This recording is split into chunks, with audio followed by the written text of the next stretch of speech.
Hey guys, Mike here.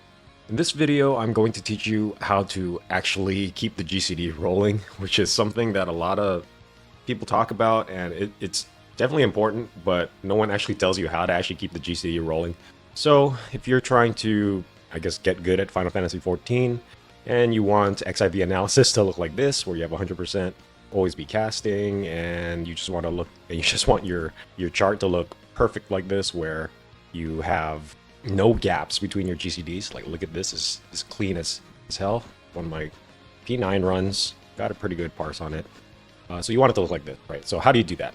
All right, so the first thing you can do is obviously what most people do when they're first starting out to keep the GCD rolling is to just spam the next GCD that they want to fire next. So you're just like spamming the button. Now, the issue with that is that if you keep doing that for hours on end, you're going to get really tired. So what you want to get down to eventually is just getting to a double tap or a triple tap.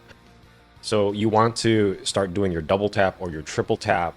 If this is the kind of like the hotbar button and the GCD is like spinning around this, right? The little wheel. You want to start double tapping or triple tapping around here.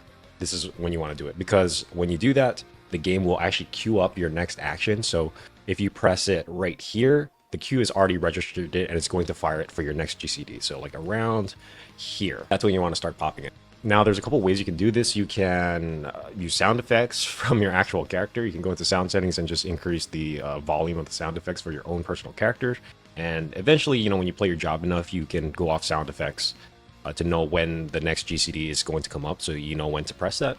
Some moves for some jobs are not that good for using sound effects. For example, Atonement on Paladin is a terrible move to use as a sound effect indicator for when to press the next GCD, because the Atonement sound effect actually comes out over here, which kind of sucks for weaving as well, so you don't really know. The good attacks that are good for using sound effects to know when to weave and press the next GCD are right at the start.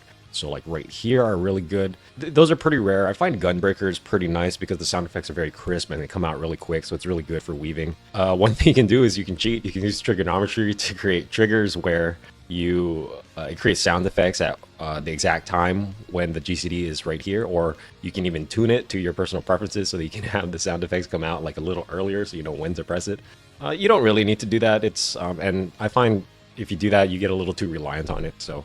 But usually everything is in the game that you don't really need to do that. Again, okay, so that was the first thing. Press the next GCD, so double tap or triple tap the next GCD over here. Now the next thing I want to talk about is uptime mechanics. So uptime mechanics are typically have you moving around a lot to do the mechanics so you don't wipe the party. But at the same time, you're trying to press the GCD, right? You're trying to keep the GCD rolling. So for that, that's a perfect situation when you can increase the number of taps to keep the GCD rolling, right?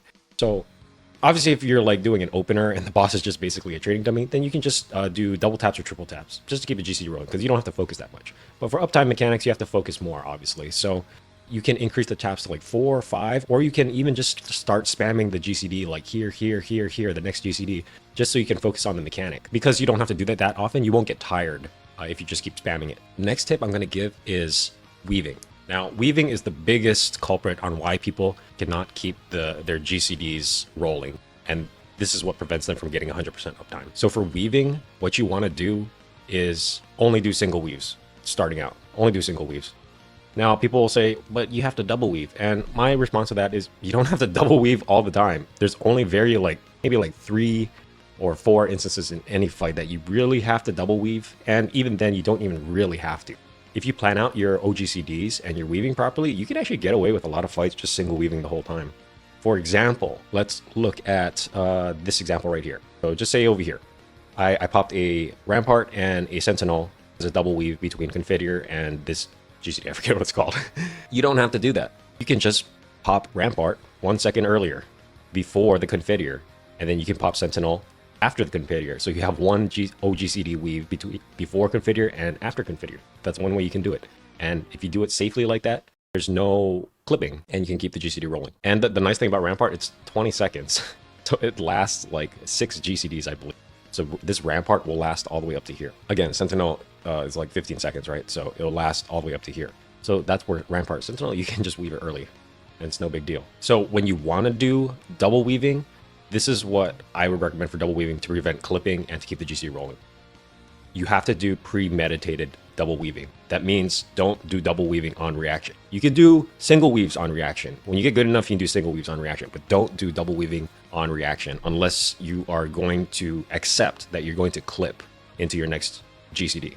So what does that mean? That means, like, okay, say, let's take this example again, where I want to do a double weave of Rampart Sentinel. I'm premeditatively doing that. So on Goring Blade, which is the GCD before Configure, I'm already planning to do Rampart Sentinel after Configure, right? So I'm already planning about 2.5 seconds before I'm actually doing the double weave to do the double weave.